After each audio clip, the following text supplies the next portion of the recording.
Salam əziz dostlar, salam əziz qardaşlar. Buyurun baxın 280 baş. Bax belə birinci, ikinci qarına yetişkəklər çıxır satışa. Əziz qardaşlar, buyurun heyvana baxın, özünüz görün. Heyvan super damazlıq şişəklər. Bir qapının məhsulu 280 baş. Birinci, ikinci qarına, üçüncü qarına. Hamısı da boğaz şişəklər. Buyurun baxın, hamısı bax belə yetik boğaz şişəklərdir qardaşlar. Buyurun baxın.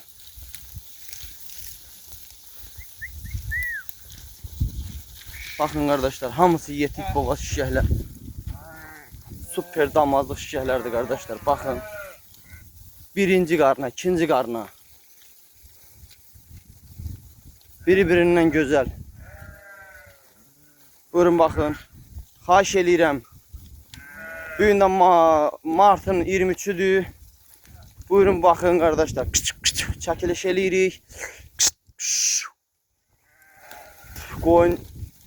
Hamısı qarnı boğaz.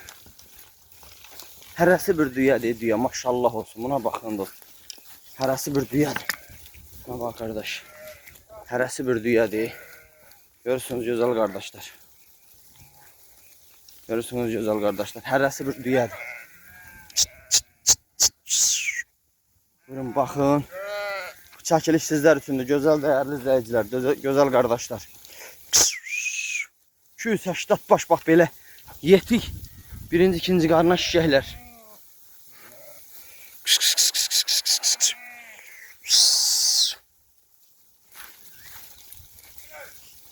Buyurun baxın. Özünüz inşallah qiymətin verərsiniz də. Ay maşallah, ay maşallah. Durna deyə durna. Görürsünüz.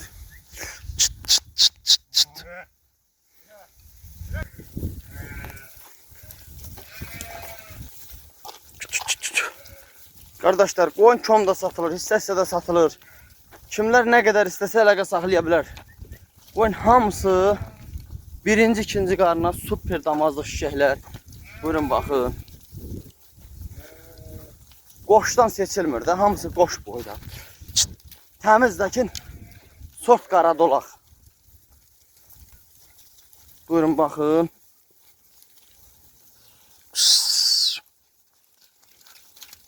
İnşallah özünüzde.